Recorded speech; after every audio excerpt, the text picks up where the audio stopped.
안녕하세요. 결혼을 앞두고 있던 30대 여성입니다. 결론부터 말씀드리자면 파혼했습니다. 그런데 파혼 이유가 너무 어이가 없어서 어디다 속 시원히 말도 못했습니다. 저희 부모님만 알고 계시는데 속상하신 부모님 붙들고 하소연할 것도 아니고 결국 익명의 힘을 빌려 하소연 좀 해보겠습니다. 저는 대학교를 졸업하자마자 사람들이 한 번쯤 들어봤을 법한 대기업에 들어갔습니다. 사실 부모님께선 제가 대학원에 가길 바라셨지만 제가 솔직히 공부에 크게 뜻이 있던 건 아니었거든요. 뿐만 아니라 그동안 저를 키우고 가르치시느라 고생하신 부모님께 더 이상은 손을 벌리고 싶지 않았던 것도 있어요. 그저 하루빨리 그 깊은 은혜에 보답해드리고 싶은 마음이 컸지요. 게다가 저희 집이 부족하진 않았지만 그렇다고 경제적으로 풍족한 상황도 아니었습니다. 그런 와중에도 하나뿐인 딸인 제가 뭘 배우고 싶다, 해보고 싶다 하면 어떻게든 기회를 주신 부모님이셨어요. 부모님에게 받은 큰 사랑을 이야기하자면 정말 끝도 없겠네요. 아무튼 그래서 저는 계속해서 공부를 하는 대신 좋은 회사에 들어가야겠다고 진작부터 생각하고 있었고 다행히 목표를 이룰 수 있었습니다. 대기업에 입사를 하자마자 이후에는 열심히 회사 생활을 하다가 나이 40이 되기 전 제 사업을 차려야겠다는 새로운 목표도 세웠고요. 제 성격이 일단 뭔가 해야겠다고 마음을 먹으면 마치 경주마처럼 그것만 보고 달리거든요. 직장 생활도 다를 게 없어지요. 덕분에 친구들과의 여행, 연애 같은 건 잊고 살았던 것 같아요. 그렇게 어느덧 제 나이도 30을 목전에 두게 되었고 주변 사람들은 절 일중독이라고 불렀어요. 그러던 어느 날 평소에도 저를 챙겨주고 아껴주던 회사 선배 언니가 보다 못하겠던지 그렇게 살지 말라며 소개팅을 주선해 주었습니다. 솔직히 내키지도 않았고 당황스럽기까지 했지만 언니 마음이 고마워서 거절하지 못했달까요? 그렇게 만나게 된 사람이 바로 남자친구입니다. 이제는 파혼한 사이라 사실 남자친구라고 부르기도 어색하지만 편의상 남자친구라고 부를게요. 처음 만났을 당시 전 29살이었고 남자친구는 저보다 3살 많은 32살이었습니다. 나이 때문인지 결혼을 전제로 한 만남은 아니었지만 그렇다고 분위기가 가볍지만도 않았네요. 처음 만났을 당시 저희 둘은 비슷한 수준의 회사를 다니고 있었습니다. 하지만 남자친구는 재수했지, 군대 다녀왔지, 그리고 취업 준비를 하느라 휴학도 했지. 덕분에 나이만 많았지 오히려 저보다 졸업이 늦었고 그렇다 보니 저보다 회사 생활도 늦게 시작했더라고요. 그래서 연봉은 제가 조금 더 높았네요. 아무튼 그런 조건과 별개로 남자친구는 써글써글한 외모의 젠틀한 매너를 가지고 있었습니다. 성격도 크게 모난 구석은 없는 것 같았지요. 그래서 연애 경험이 한 번밖에 없다고 했을 때 하마터면 저한테 거짓말을 하고 있다고 오해할 뻔했네요. 사실 말하기 쑥스럽지만 저 역시 제대로 된 연애는 해본 적이 없었습니다. 한마디로 둘 다 나이만 먹었지 연애에 서툴었어요. 그래서 처음에는 별것도 아닌 일에 다투기도 했고 잡음도 있었고요. 하지만 서로 양보하고 맞춰가며 인연을 만났습니다. 그 무렵 소개팅을 주선해 주었던 선배 언니가 결혼을 하게 되었습니다. 언니 역시 저 못지않게 이력심이 많은 사람이었는데 그런 언니가 결혼을 하니까 제 마음도 왠지 싱숭생숭하더라고요. 불현듯 제 나이가 벌써 31살라는 생각을 하게 되었고 시간이 이렇게 빨리 흘렀구나. 새삼스레 주변을 둘러보니 이미 몇몇 친구들은 좋은 사람을 만나 시집을 갔고 심지어 아이까지 키우고 있는 친구들도 여럿이었습니다. 저는 왠지 모를 조급함이 들기 시작했지만 자존심 때문에 먼저 결혼 이야기를 하고 싶지는 않았어요. 그래서 처음엔 유치하지만 장난처럼 결혼에 대해서 운을 띄웠지요. 하지만 남자친구는 눈치를 못 챈 건지 아니면 의도적으로 모르는 척하는 건지 얼렁뚱땅 제 말을 별거 아닌 일처럼 치부하고 넘기기 일쑤였습니다. 결국 참다 못한 제가 남자친구에게 확실히 방향을 정해달라고 했어요. 저와 결혼을 생각하고 있는 건지 그게 아니라면 놔달라고요. 그제서야 남자친구는 기다리게 해서 미안하다며 저에게 프로포즈를 해왔습니다. 그렇게 결혼 준비가 하나씩 시작되었어요. 전에는 남자친구라는 사람에 대해서만 알았지만 결혼을 하자고 마음을 먹으니 남자친구의 가족은 어떤 사람들인지, 남자친구는 어떤 가정에서 자랐는지 궁금한 것도 확인해야 할 것도 많더라고요. 서울에서 태어나 지금까지 부모님과 떨어져 본 적 없는 저와 달리 남자친구는 혼자 15년째 자취를 하고 있어요. 한편 남자친구의 부모님께선 차로 1시간 반 정도 떨어진 곳에서 살고 계셨는데 그 근처에서 반찬 가게를 운영하신다 들었지요. 장사가 어느 정도 되었는지는 잘 모르겠네요. 결혼 이야기가 나오기 전에는 그런 이야기까지 궁금하지 않았던 게 사실이고, 결혼 이야기가 나온 후에는 괜히 제가 돈 때문에 물어보는 것처럼 보일까봐. 돈 이야기가 나왔으니 말이지만 결혼 이야기가 오가면서 시쳇말로 서로 주머니 사정도 오픈을 했어요. 저는 당시 모아둔 돈이 7천 정도 있었고 남자친구는 3천이 있었습니다. 그리고 남자친구는 할부가 끝나지 않은 차를 한 대 소유하고 있었고요. 저와 만나기 전 주변 친구들이 자동차는 좋은 거 타야 된다고 꼬셔서 얼떨결에 외제차를 뽑았다고 하더라고요. 그래서 한 달에 차값으로만 나가는 돈이 100만 원 가까이 되었습니다. 이 부분에 있어서는 솔직히 너무 이해도 안 되었고 마음에 들지 않았지만 저와 알기도 전에 있었던 일이니 제가 남자친구를 탓할 만한 상황이 못 되었네요. 남자친구는 어머님 아버님과도 좋은 관계를 유지하고 있었습니다. 남자친구도 저와 마찬가지로 외동이라 그런지 남자친구에 대한 어머님의 정성이 대단하셨지요. 게다가 덜어져 살아서인지 어머님께선 한 달에 한 번 내지 2번은 꼭 남자친구 자취방에 찾아오신다 들었습니다. 국이며 반찬이며 챙겨오셔서는 청소까지 구석구석 싹 해주고 가시신다고요. 사실 그 이야기를 들은 이후로는 남자친구 자취방에는 아예 출입을 하지 않았습니다. 저희 부모님 세대만 하더라도 남녀가 서로 집에 드나드는 거에 대해서 불편해하시는 분들이 많잖아요. 괜히 저에 대해서 색안경을 끼실까봐 나름대로 행동에 신경을 많이 썼습니다. 하지만 제가 아는 건 이 정도가 전부였고 실제로 어머님 아버님을 직접 뵌 적도 없고 대화를 나눠본 적도 없었어요. 그래서 어머님 아버님과 식사 자리를 갖게 되었습니다. 지금도 다시 생각만 해도 구역질이 올라오네요. 어쨌든 처음으로 인사를 드리러 가는 자리였기에 뭘 사갈까 고민을 많이 했어요. 그러다 미리 주문해야만 먹을 수 있다는 케이크를 사가게 되었습니다. 어차피 식사하고 나면 디저트가 필요할 테니까 다 같이 먹으면 되겠다는 생각이었지요. 남자친구가 원래 달달한 디저트류를 좋아하기도 했고요. 그렇게 남자친구 집에 도착하니 어머님께서 드디어 만나본다며 너무 다정하고 따뜻하게 저를 반겨주셨습니다. 사실 시집살이라던가 고부 갈등에 대해 안 좋은 이야기를 많이 들어서 긴장을 꽤나 한 상태였거든요. 하지만 어머님의 환영 덕분에 제 마음속 걱정이 눈 녹듯 사라지는 것 같았네요. 그렇게 집 안으로 들어선 뒤 케이크를 어디다 둘까 하다가 조심스레 냉장고를 열었습니다. 그러자 순간 알 수 없는 악취를 맡게 되었어요. 전 솔직히 앞서가던 남자친구가 방구라도 낀 건가 싶었지요. 하지만 냉장고 속을 보니 그 이유를 알만했지요. 반찬들은 뚜껑도 없이 들어가 있질 않나. 언뜻 보기에도 상한 과일들도 보이고. 그때 어머님께서 저더러 상차림을 좀 도와달라 하셨습니다. 제가 냉장고 문을 닫으니 그걸 왜 닫냐며 고기 반찬들 좀 식탁에 올려놓으라고 하시는 거예요. 당황스러웠지만 일단은 시키는 대로 했지요. 그러다 고사리나물을 꺼냈는데 그 위에 하얗게 눈꽃마냥 곰팡이가 폈더라고요.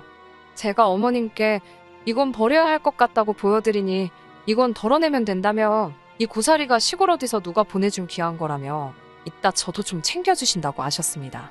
저는 일단 떨떠름한 표정으로 표정이 어땠을지 모르겠네요. 아무튼 감사하다고 말씀드렸지요.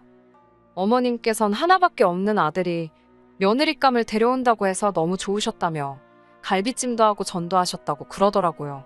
제가 뭐라고 이렇게까지 하셨나 싶어서 너무 감사했어요.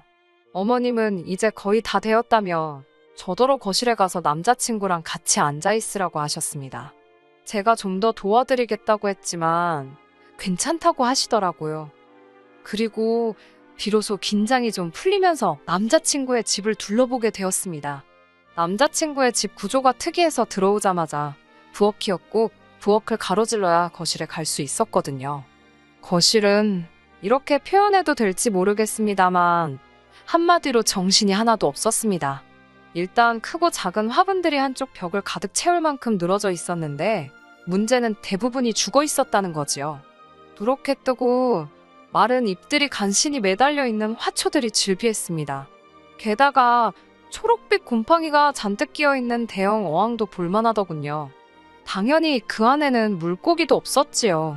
아무튼 한번 그런 것들이 눈에 들어오기 시작하니까 저도 모르게 자꾸 다른 것들도 관찰 아닌 관찰을 하게 되더라고요. 곧이어 때가 탄 건지 색이 바랜 건지 알 수 없는 커튼이 눈에 들어왔고 그제서야 저는 제가 끌어안고 있던 쿠션을 보게 되었습니다. 하마터면 소리를 지를 뻔했어요. 이건 마른 핏자국인지 아니면 오래된 커피 자국인지 알 수 없는 진한 갈색의 얼룩이 듬성듬성 있었으니까요. 남자친구가 놀란 저를 보더니 대수롭지 않다는 듯 자기 거랑 바꿔줄 거냐입니다. 제가 괜찮다 하니까 뒤집어서 안고 있으라고 했던 것도 같아요. 갑자기 괜히 몸이 근지럽고 솔직히 찝찝하더라고요. 그래서 손이라도 씻고 올까 싶어 화장실로 향했습니다. 화장실은 제가 온다고 치우기라도 하셨는지 거실에 비하면 양반이었습니다. 하지만 손을 씻고 물기를 수건에 닦으려는 순간 거의 토할 뻔했네요. 걸려있는 수건에서 걸레 냄새가 났으니까요. 제가 절대로 비위가 약한 사람이 아닙니다. 웬만한 대화 주제로도 끄떡없는 사람이거든요. 결국 저는 대충 손을 털고 나왔습니다. 인사드리는 날이라고 백화점 고급 브랜드에서 연분홍 투피스까지 사입고 온 제 자신이 우스울 지경이었네요. 아무튼 그렇게 거의 소파에 엉덩이를 걸치듯 앉아 있었습니다. 어머님이 쉬라고 해서 앉아있던 거지만 왠지 가시방석처럼 편하진 않았어요. 아버님은 저더러 똥 마려운 강아지 마냥 왜 그러냐고 농담을 던지셨지만 그런 농담이 당황스럽고 재밌지도 않았던 전 어정쩡하게 웃어 보였지요. 어느덧 어머님께서 식사 준비가 다 되었다 하셨고 그렇게 저를 포함한 모두가 식탁에 둘러앉았습니다. 집의 상태와 달리 모든 음식은 정갈하게 담겨져 있었고 냄새도 좋았어요. 반찬 가게를 하신다더니 역시 솜씨가 좋으신가 보다고 속으로 생각했지요. 하지만 그런 생각도 잠시 저는 어머님의 행동에 다시 한번 크게 놀라고 말았습니다. 어머님께선 국이 간이 잘 됐나 혼잣말처럼 말씀하시더니 수저로 간을 보시더라고요. 좀 싱겁다 하시더니 맛소금을 어머님 입에 넣으셨던 수저에 덜어서 그대로 국이 들어있는 냄비로 직행이었습니다. 어머님께선 당신 입으로 쪽 빨았던 수저로 온 가족이 먹어야 할 국을 휘휘 젓고 계셨지요. 아버님이나 남자친구는 익숙해서 그런지 별로 놀란 기색이 아니었지만 저는 어쨌든 남이잖아요. 비위가 너무 상하더라고요. 하지만 저도 남자친구와 결혼을 하고 싶어서 인사를 드리러 온 입장인데 정색을 할 수도 없고 그렇다고 어머님께 뭐라 할 수도 없어서 그냥 아무 말도 못했습니다. 식탁에는 갈비찜이 있었는데 아버님은 며느리감 온다고 네 엄마가 큰돈 썼다면서 모처럼 갈비 뜯게 생겼다고 좋아하시더라고요. 괜히 무안하기도 했지만 정말 저 때문에 신경을 써주셨나 싶어서 비위가 상한 것과는 별개로 기분이 좋더라고요. 그런데 아버님께선 갈비찜을 정말 공격적인 속도로 드셨습니다. 문제는 다 드시고 남 뼈 있잖아요. 그 뼈를 뭐 당신 옆에다 두시거나 빈 접시에 놓으시는 게 아니고 원래 갈비찜이 담겨져 있던 그릇에 다시 넣으시는 거예요. 아직 거기엔 손도 안 댄 갈비찜이 많았는데 거기에 당신이 쪽쪽 빨아 드신 뼈다귀를 도로 가져다 놓으셨다는 얘기입니다. 저는 처음엔 설마 잘못 두셨나 하고 생각했어요.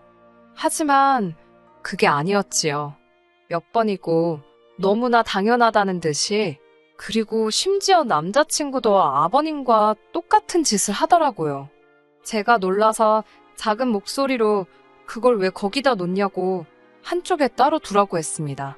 그러자 남자친구가 우린 원래 여기다 놓는데? 그러는 거예요. 어머님도 저더러 너도 그 뼈 식탁에 놓지 말라고 괜히 식탁 닦아야 된다고 그러셨습니다. 정말이지 각자 입에서 나왔다 들어갔다를 반복했던 뼈가 다시 고기가 들어있던 접시에 담기는 걸 한번 상상해 보세요. 정말 식욕이 뚝 떨어졌어요. 그래도 당장이라도 토해버리고 싶은 걸 억지로 참고 어머님이 휘휘 저어 떠주신 국물하고 간신히 밥을 삼켰네요. 그러자 어머님께선 왜 이렇게 못 먹냐며 손수 고기를 발라 제 수저 위에 올려주셨습니다.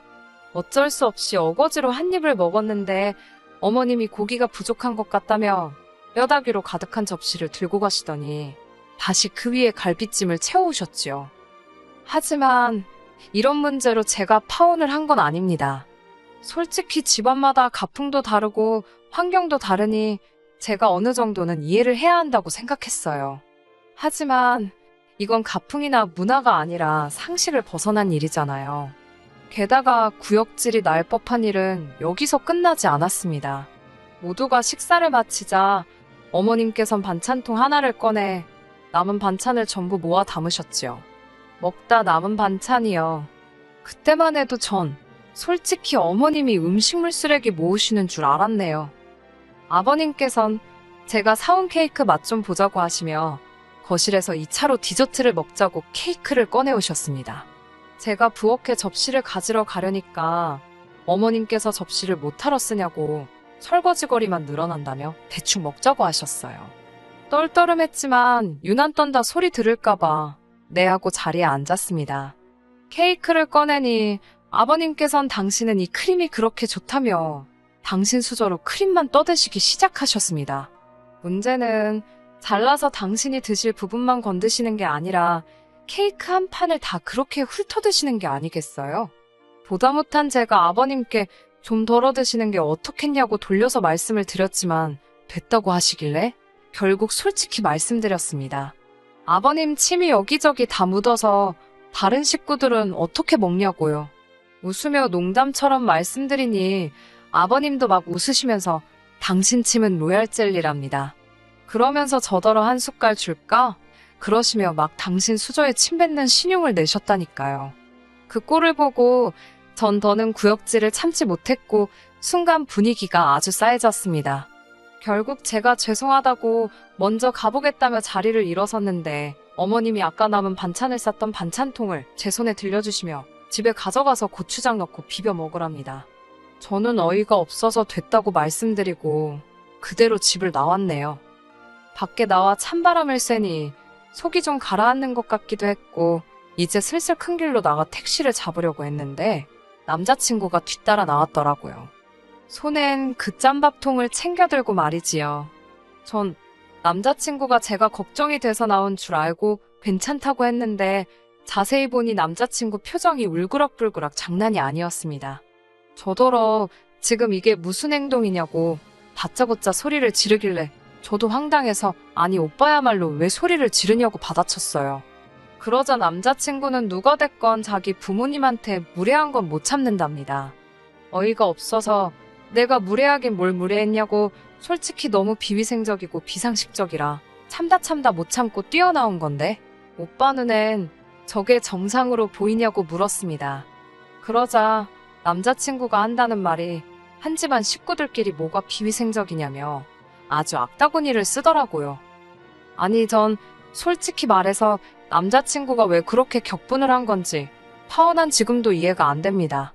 차라리 남자친구가 자기 부모님이 절 너무 편하게 생각하셔서 실수를 하신 것 같다 미안하다라고 말했으면 저도 내가 좀 더 참았어야 하는데 어른들이 민망하진 않으셨을지 걱정이라는 식으로 대화가 마무리되지 않았을까 싶거든요. 하지만 남자친구는 미안하다는 말은커녕 저더러 왜 자기 엄마가 싸준 반찬은 안 가져가냐며 왜 자기 부모님을 무시하냐고 계속해서 억지를 쓰더라니까요. 결국 저도 막판엔 그걸 더러워서 어떻게 먹냐고 오빠나 먹으라고 했습니다. 그러자 어머님 반찬 가게 오시는 손님들은 돈 주고 사 먹고 없어서 못 먹는다며 저더러 꼴값 떨지 말랍니다. 도저히 들을 생각도 없고 논리도 안 통하는 인간한테 떠들어봤자 나만 손해다 싶어서 그래 많이 팔아먹으라고 덕담 한마디 해주고 뒤도 안 돌아보고 집에 왔네요. 제가 이렇게 파혼을 했으니 도대체 어디 가서 이야기를 할 수 있겠어요? 이건 뭐 본격적으로 혼수 예단 이야기를 하다 틀어진 것도 아니고 시부모님 되실 분들은 상식이 없으셨고 아들은 재수가 없었다고 해야 하는 건지. 파혼 결정은 제가 일방적으로 했고 그래서 한동안 남자친구에게 연락이 오긴 했었어요. 일평생 그렇게 살아오신 어른들을 바꾸려 들지 말라나, 옛날에는 다 그렇게 손으로 나눠 먹고 했어도 그게 정이다 생각하고 살았다나, 자기 부모님은 정이 많은 분들이라 그렇다나 별의별 개소리를 다 하던데 그냥 깔끔하게 무시했더니 이제 연락은 없네요. 솔직히 제 인연이 아까워 미치겠습니다. 그렇다고 원망만 하며 시간을 보내기엔 제 인생이 아까워서 오늘 이렇게 마지막으로 털어놓고 더는 기억하지 않으려고 합니다. 똥 밟은 셈 치려고요. 끝까지 들어주셔서 감사합니다. 오늘의 사연은 여기까지입니다. 구독과 좋아요, 알람 설정 부탁드리고 더 좋은 사연으로 다시 찾아뵙겠습니다. 감사합니다.